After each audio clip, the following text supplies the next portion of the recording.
Hi everybody, my name is Jackie Rosen and I am a 12th grade government and economics teacher at Leadership Public Schools in Richmond.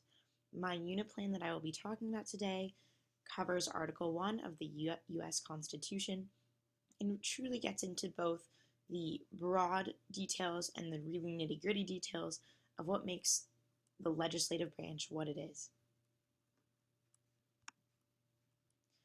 So my unit description. Building up to this unit, my students have learned the basics of power, politics, and government, as we have focused on the basic concepts of what a government needs to be successful, the different types of government, and economic systems that exist, and how the U.S. government came to be. We have transitioned over to the more detailed portion of the semester, as we will actually be diving into the U.S. Constitution itself and trying to figure out exactly what our founding fathers meant in Articles 1, 2, and 3. Why is this important? Not only does this unit start to cover Standard 12.4, in which students analyze the unique roles and responsibilities of the three branches of government, but it also gives them a stronger understanding of the powers explicitly given to their representatives and those that have been expanded over time. This unit is important for giving the students a sense of activism, making them realize that they can influence government in a way that they never thought possible before. This is a 22-day unit. The reason that it is so long is because we have many days off throughout the entire unit. It begins with the preamble of the Constitution and ends with the process of how a bill becomes a law. This unit takes the students from what the Founding Fathers originally intended to what the American people and their representatives can do and have done since the Constitution was established in 1787. Throughout this unit, the students have several opportunities to participate in a mock political system and to have their voices heard, such as in the case of the Socratic Seminar. Weeks 1 and 2 truly focus on the bigger picture of what the Constitution means and exactly what the Founding Fathers meant in Article 1. It starts with identifying and explaining the purpose of the three parts of the Constitution, ending with an analysis of the preamble itself, and a DBQ that covers our preamble of our Constitution and compares it to a different preamble of a different Constitution. Weeks 3 through 5 really start getting into the details of Article 1 in the U.S. Constitution. The students will actually be diving into the Constitution themselves, exploring it for themselves and translating it for themselves, figuring out what it means to them, which is extremely important in my class, and also explaining the process of how a bill becomes a law.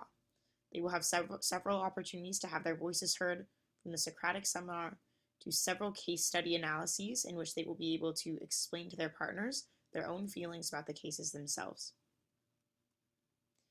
Week 1 begins with a serious vocabulary overview.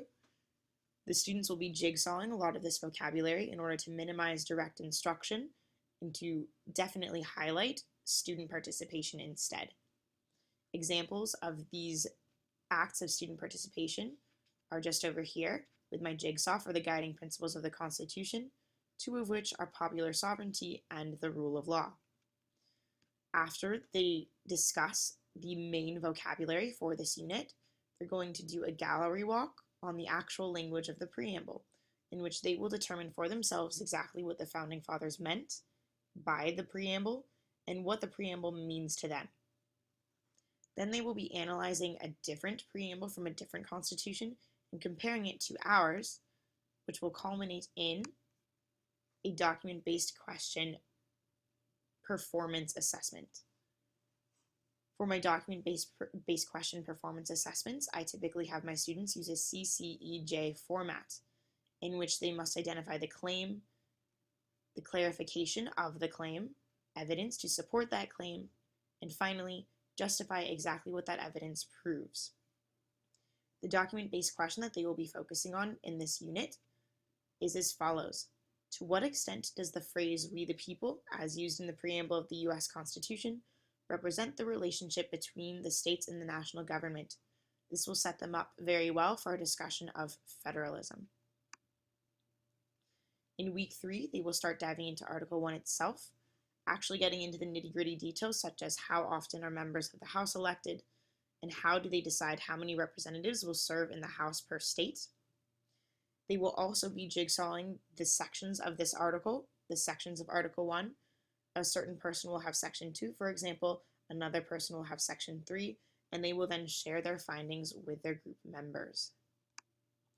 Week 4 starts our dive into deeper concepts. They will truly be exploring concepts such as federalism by looking at cases such as McCulloch versus Maryland and exactly how the state governments interact with national governments. All of this discussion about deeper concepts will culminate in a larger discussion, a Socratic seminar to be exact, covering war powers. Who has the power to decide if we enter a conflict, for example? Should Congress be allowed to pass a bill like the War Powers Resolution, etc.?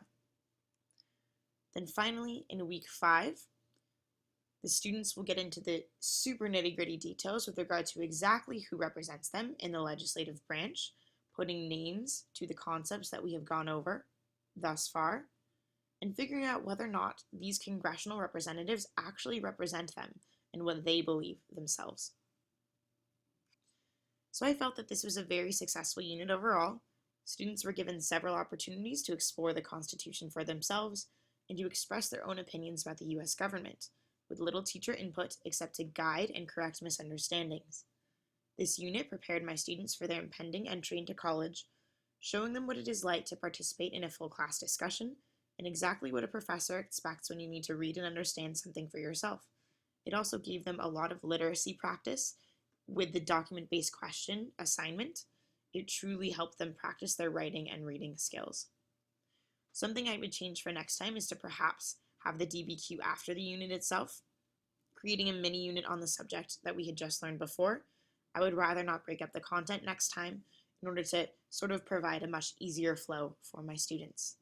Thank you so much for listening, and I hope you enjoyed my overview of Unit 3.